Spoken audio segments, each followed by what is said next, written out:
Morning, welcome back to another beautiful sunny day in eastern North Carolina.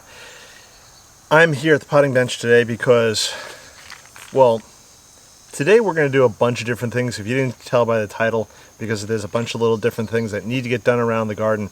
And the first thing I'm going to do is, I'm going to harvest some loofah seeds. Now, I've never grown loofah before. This is the first year I've ever grown loofah, and I've grown many a loofah. This was the first one, though, to basically do what the interwebs say, let it turn brown, becomes light. I don't know if you can hear that. Sounds like seeds rattling around. I've had this in the garage for a couple of weeks, making sure it dries out. Now we're going to cut into it and see what happens, and hopefully I can collect me some loofah seed to use for next year. I'm just going to start cutting into this and let's see what we get. I don't even know how to properly do this, so we're just going to... Ooh,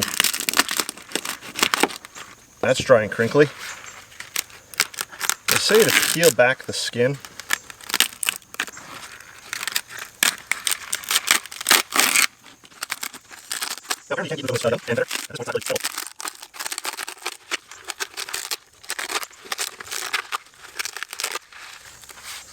Sounds like a lot of the seeds are on the bottom. I'm going to have to be careful. I don't want to lose any seeds.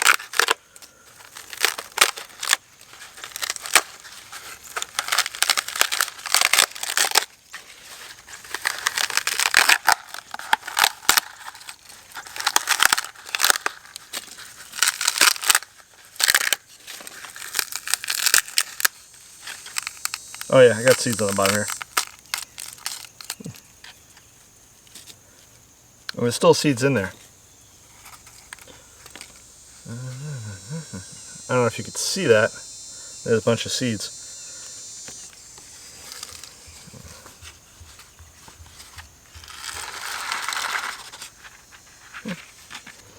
Okay, so I got my seeds, but there's still seeds in here.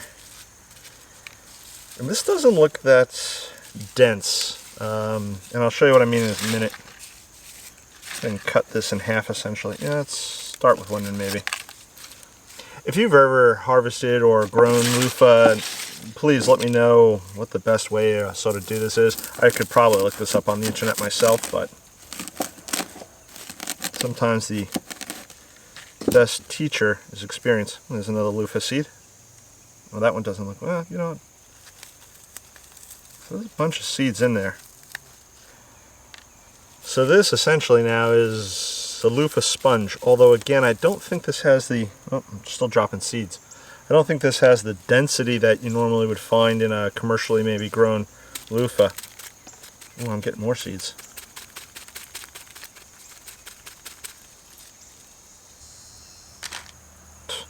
I got seeds to share. All the loofah I have, I've grown from 3 plants.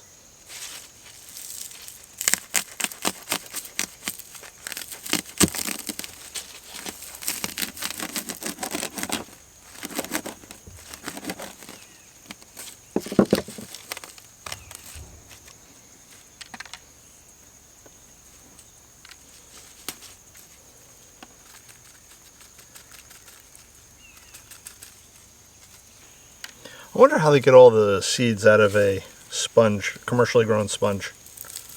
So this isn't really dense. I think this should maybe be a little denser. There's also really little center core, and I've seen commercially grown loofahs with bigger center cores. Maybe this variety is more for eating and less for sponging. I don't know. Ooh, a lot more.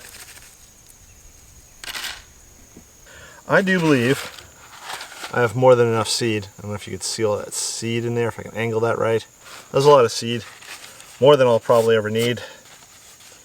I'll put a piece of tape on that. So I have my seed. It's all labeled. It's dated. I'll have to put that away. And the remainder of this, yeah, I still have seeds falling out. It's ridiculous. The remainder of this sponge I'll put into the compost pile. I have many more fruit on the vine right now, and maybe they'll be denser, and maybe the seed won't be kept in the pocket so tightly. Again, I don't know. I've never grown loofah before, but I'd say this is a success. So let me know what you think. Leave a comments below, and let's move on to the next task. It's time to turn the compost. You've probably seen this all a billion times before, so I'll either fast forward or just cut to the end. It's starting to get quite warm and sunny out. I'm going to try to make quick work of this. But as always, if you don't make your own compost, I strongly advise or suggest you do. Making your own composts can save a lot of money. It's good for the environment. It's better for your garden. And it's excellent exercise. I'm just going to flip this around now. And what I'm doing is I'm turning from a bin so I have my primary bin, which I empty all my stuff into raw, as it were. Whether they're plant cuttings, flowers, leftovers from the kitchen, I put that into that one. After a few weeks, it'll get turned into the center one. It's still in a pretty rough state. And then I'll flip it over into the last one, where it'll then finish doing its composting. And then you generally sieve it out because, well, it depends upon what I'm going to use it for. If I'm going to use it as a mulch, then it doesn't need to be sieved. You may want to take out big branches or twigs. Like I can see, I have a few in this one already, so I'll just toss them back into the first one. If I was going to use it for a mulch, I wouldn't sieve it. If I'm just going to use it for the garden beds or for seed starting, then I would sieve it.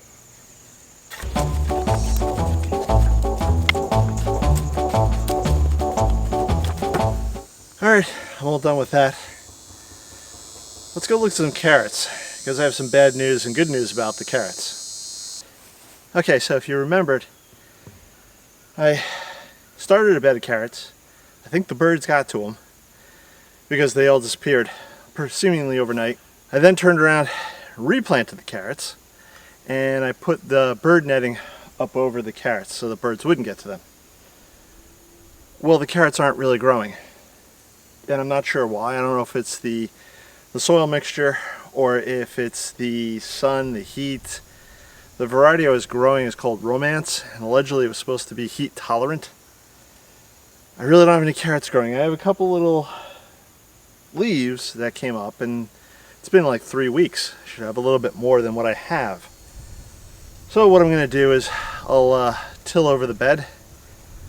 I think I'm going to put a little black cow manure. I'll mix that in. It's a manure compost, black cow. I'll show you that in a second. I'll mix a little of that in.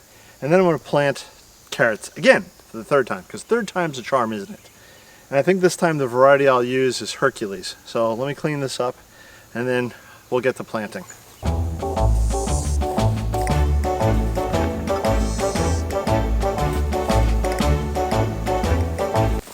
think what I'll do with all this bird netting is find a home for it, a bucket perhaps. I don't think I'm going to reuse this on the new batch. That may be a mistake, but we'll try. Okay, so now the carrots I'm going to replant. Actually, I have to still till the bed over. We'll do that in a second. Are Hercules, and these are pelletized carrots. Yeah. I'm just going to pull one out and kind of show you. So most carrot seeds are these little flaky things. They're smaller than grass seed, I think, most of them. And so what you can sometimes get is, and I don't know if this is going to even show up, see that little itty bitty thing? So this is a pelletized seed. So it's in a protective coating. It's also easier to handle and easier to plant. These seeds are about 2 years old. So I don't know how they're going to perform or what they're going to do. But we're going to till up the bed, put down the... we're going to till up the bed, we'll do the black cow, and then we'll plant the seeds up.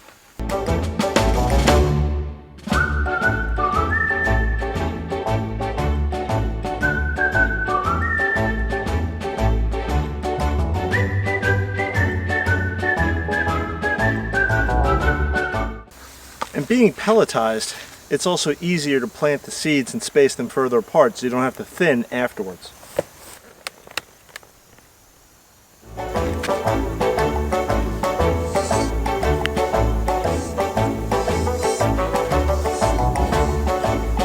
Okay, that's it.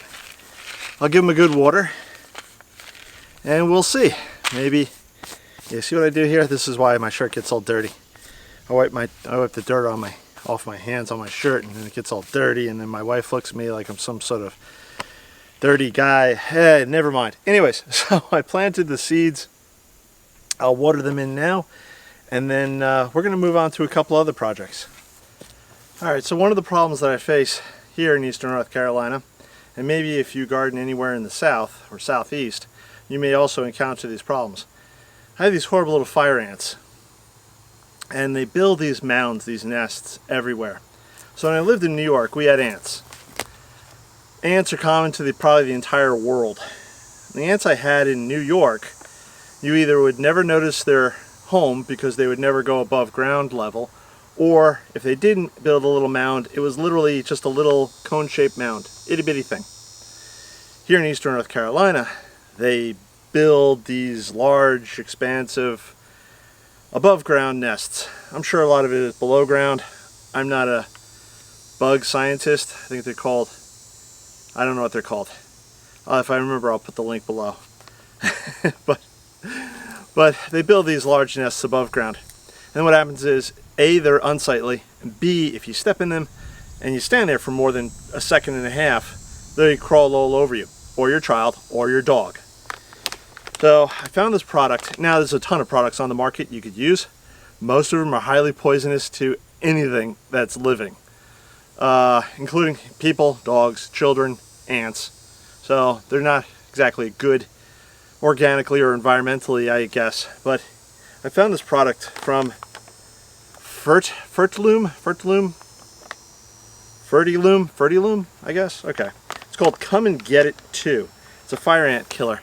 And what this stuff does is it says on the package, kills the queen, kills the mound, ants dead in 24 hours. And the main ingredient is the important part. And I apologize for any shade with the hat and the sun. It's bright and sunny outside. The main ingredient is spinosad. I'll put that word right there. So, and apparently it's a, I believe it's a bacteria that once ingested by the ants basically eats them from the inside out, kills them, boom, bang, done. This takes about 24 hours to fully kick in. My recommendation, and I don't know if it says it on the package here, yeah,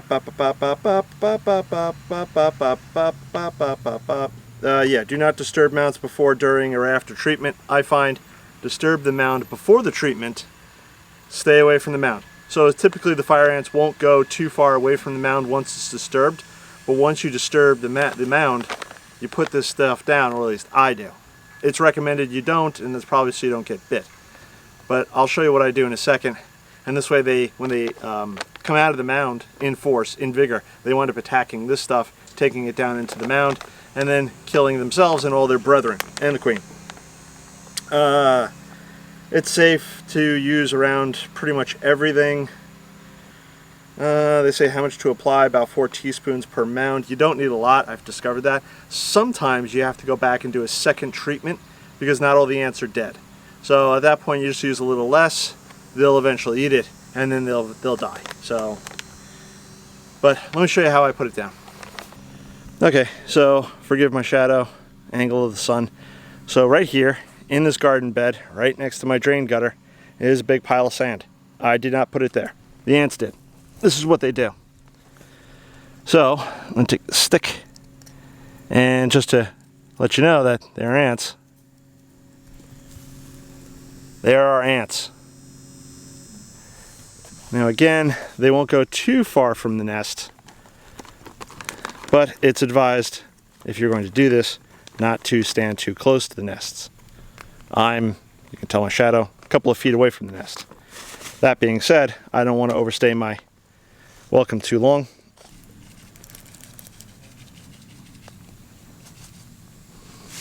Okay, so there it is. That's the yellow stuff that you see right there. And what'll happen is they'll start turning around and grabbing onto it, and they'll take it down to their nests, and then them and their friends will all die. And life will be good, and then I can clean up this mess here, probably in a couple of days. Again, I may have to reapply, but this will take care of them. And if my dog comes over and decides to lick it, he's not going to die. So here we are at the mound, or the mound on the crater, I should say. And I know my audio is going to be messed up. Hopefully you can hear me.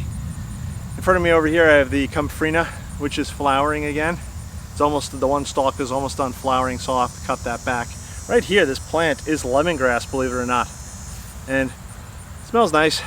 And it apparently has been keeping a lot of the deer off the mound, or this part of the mound. On the back side, I recently planted some more small deer grass, but it hasn't fully taken root yet and hasn't started growing like this guy. And the reason I did that was to protect a couple of Mexican sunflowers that I've planted back here.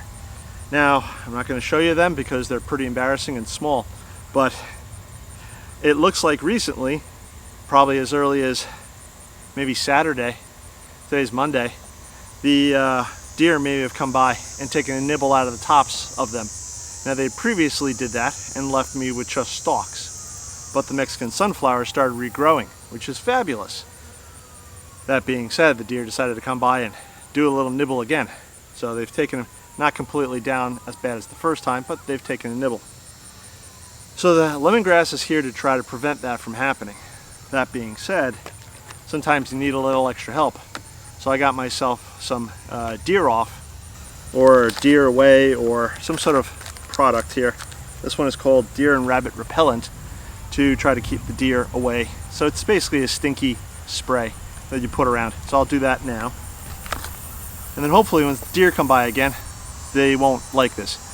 Now, I have found that even as potent and as smelly as this is, you have to kind of give it a good shake too. The deer, especially after a rain, will come by because I guess the rain's washing off of it off. The manufacturing label says that shouldn't be the case, but the deer know better.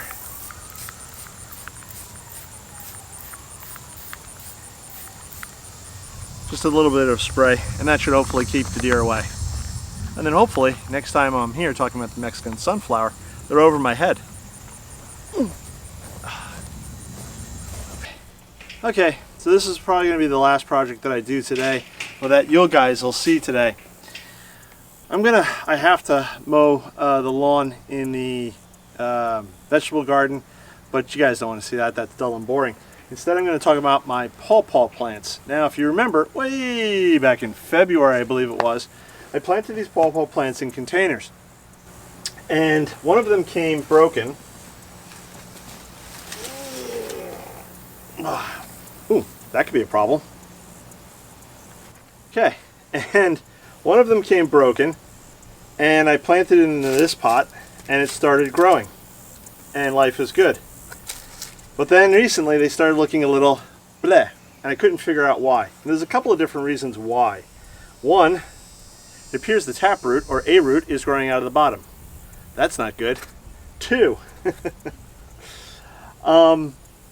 could be magnesium deficiency, and three, there could be a fungal. So apparently pawpaws don't like too much water, and these guys have been getting quite a bit of water throughout the summer. And again, the taproot's growing out of the bottom, or appears to be a taproot. Could be any root, but that's not good, especially if it's exposed. So that could be another reason why this plant isn't doing so well. Maybe the same is true with the other two. My plan, okay, just want to make sure it's not attached to the ground. Okay. No taproot growing on this one. So my plan with these three is I'm going to move them to the deck. Seeing the big root grow out of the bottom of the smaller one, I'm probably going to get a bigger pot and put that up into the bigger pot. These two, I believe the pots should be big enough right now, but again, they could be getting too much water, and they could be suffering from magnesium deficiency. So I do have new buds on these. The leaves are a little crispy, and again, it could be a combination of things. From again my research on the interwebs, it could be magnesium deficiency. It could be a fungal, a combination of things, too much water. So again, I'll move them up onto the back deck, and I'll monitor them closer from there. And hopefully this fall, actually I do see a new leaf growing out on this one, which is always a good sign. And this leaf looks pretty good and fresh. So hopefully this fall I'll be planting them out into the orchard area, and we can watch them grow and grow and grow from there. But in the meantime, I'm going to move these to some place where I can keep a closer eye on them.